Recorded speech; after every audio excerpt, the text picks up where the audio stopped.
Ya, assalamualaikum warahmatullahi wabarakatuh. Ya, saya di sini akan menjelaskan atau ngasih tahu batik tulis lasem yang ada di batik tulis lasem. Dan sebelum itu, saya akan memberikan sedikit gambaran mengenai batik tulis lasem atau motif-motifnya, sehingga teman-teman tuh bisa mempunyai gambaran tentang batik batik itu seperti apa. Nah, selain itu, batik tulis lasem itu memiliki ciri khas atau identik dengan suatu yang berbeda dari batik tulis lainnya di tempat lain. Seperti proses pembuatannya yang begitu lama, membuat batik tulis lasem ini memiliki ciri khas tersendiri, yaitu batik tulis itu misalkan dibolak-balik atau dari kedua titik antara kain bagian luar dan bagian dalam itu memiliki motif dan warna yang sama. Ya, kurang lebih begitu ya sedikit penjelasannya. eh, Batik tulis lasem juga memiliki motif dengan isian yang begitu rame atau begitu padat sehingga memiliki ciri khas tersendiri eh, dibanding dengan batik tulis di tempat lain. Ya, ya gitu. Kalau misalkan batik tulis di tempat lain itu memiliki motif nggak terlalu ramai, eh, atau simple gitulah, misalkan di tempat lain ada motif motif kayak barat naga, terus kan di sampingnya kan nggak jarang lah isian-isiannya ya. Ya, ya gitulah. Terus di bagian yang lain tuh tidak memiliki isian-isian seperti di batik tulis lasem. Nah, itu merupakan salah satu ciri khas yang menonjol dari batik tulis lasem.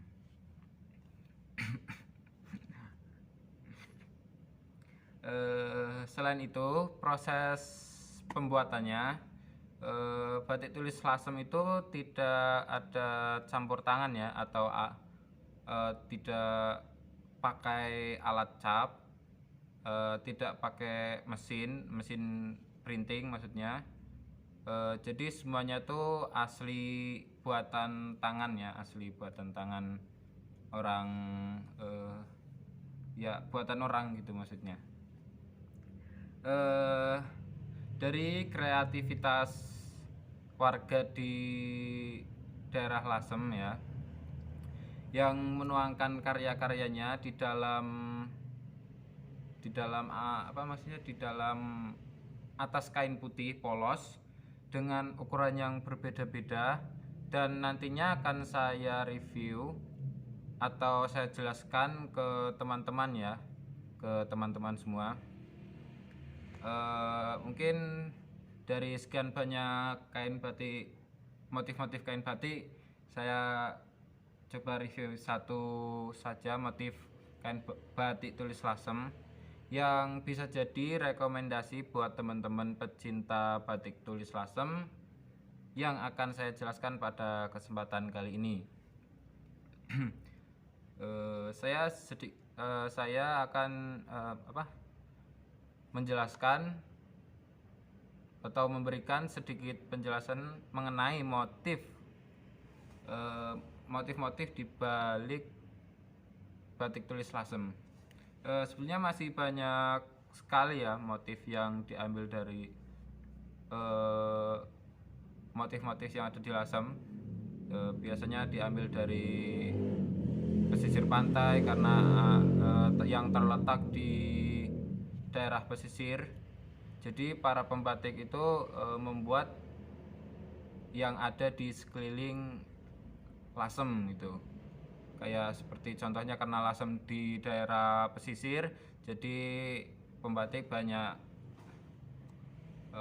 mengilustrasikan yang ada di pesisir pantai Lasem, seperti misalkan latohan yang merupakan tanaman laut yang ada di pesisir laut Lasem, dan masih banyak lagi lah motif-motif lainnya. Dan kali ini saya akan menjelaskan satu motif sekar jagad ya. Batik yang istimewa banget di kalangan pecinta batik ya. Karena apa yang akan saya jelaskan ini memiliki filosofi dan makna menarik di makna menarik. Jadi langsung sajalah pada kesempatan kali ini saya punya batik tulis ini ya, sekar jagad. Sebelum ngasih tahu, batik tulis itu mulai berkembang di Indonesia atau khususnya di Lasem itu pada abad ke-18 ya. Tak sedikit yang mengatakan ini ya, sekar jagad. Sekar itu artinya bunga dan jagad itu artinya dunia.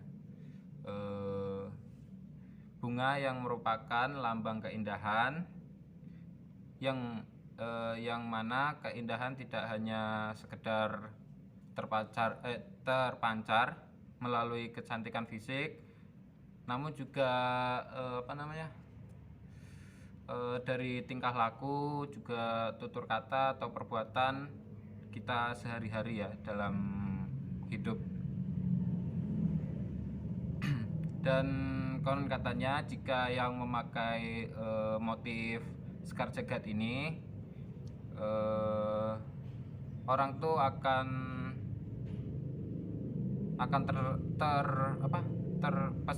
terpesona melihat kita.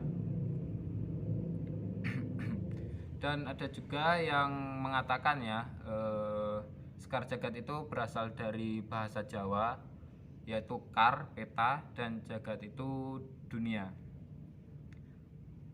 Jadi katanya banyak yang mengatakan, ada juga yang mengatakan itu dalam bahasa Jawa ya, kar jagad, peta dunia. Sehingga motif ini juga melambangkan keragaman di seluruh dunia.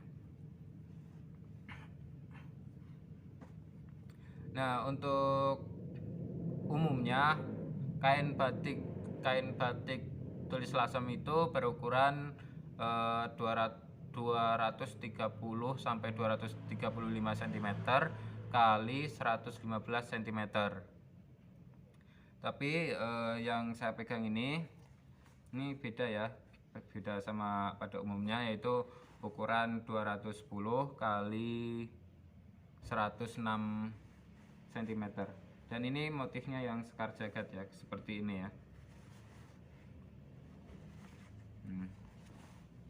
Ini kalau yang mau lebih jelasnya kayak ini. Ini sekar jagad dengan warna dasaran tuh warna sogan ya. Warna sogan tuh dari Pekalongan, dari Solo. Warna sogan tuh dari Solo, dan biru itu dari Pekalongan, merahnya itu dari Lasem. Nah, ini 3 negeri yang motifnya sekar jagad. Ya, ini bisa dikatakan 3 negeri itu karena pembuatannya juga rumit ya, karena dulu katanya dari pembuatannya itu untuk mewarnainya tuh tidak bisa satu tempat. Jadi setiap warna itu harus ke kota-kota kayak Solo sama Pekalongan sama Lasem. Jadi untuk mewarnai warna merah, kalau seumpama Pekalongan mau warna merah, si Pekalongan harus menuju ke Lasem untuk mewarnai warna merah. Begitu sebaliknya, Lasem sama Solo. Kalau mau mewarnai warna soga harus ke Solo, warna biru itu harus ke Pekalongan. Ya begitulah kurang lebihnya ceritanya ya, singkatnya begitu. kalau ceritanya kain batik tiga negeri ya. Nah ini nih untuk ukuran 2 meter 10 ini udah cocok banget buat bikin apa namanya, bikin hem panjang juga bisa, lengan panjang, hem pendek seperti yang saya pakai ini juga bisa ya.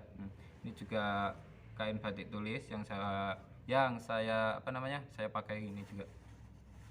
Nah ini ya, kalau yang mau lebih jelasnya seperti ini juga bagus banget kalau mau dijadiin baju.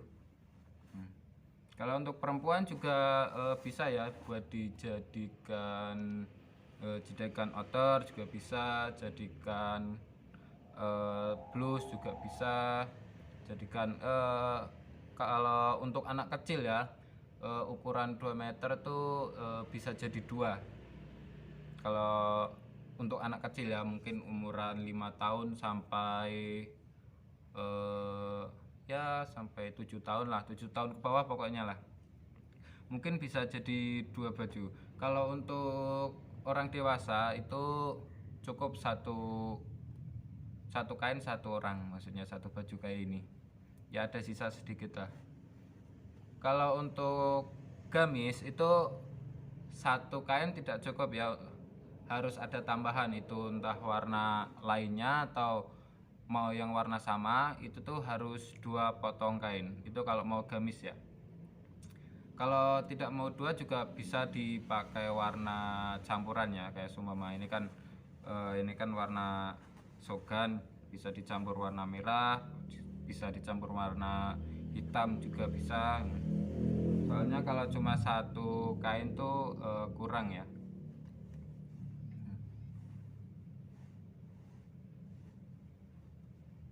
Ini untuk motifnya begini kalau yang mau lihat ya.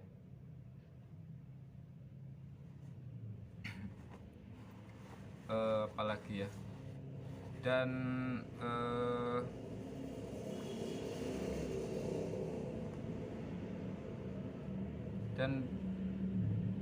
kurang lebih segitu saja review dari saya. Kurang lebihnya mohon maaf. Kalau ada salah-salah kata mungkin bisa perbaiki ya mungkin ya. Terima kasih sudah menonton, dan apabila ada salah kata saya mohon maaf.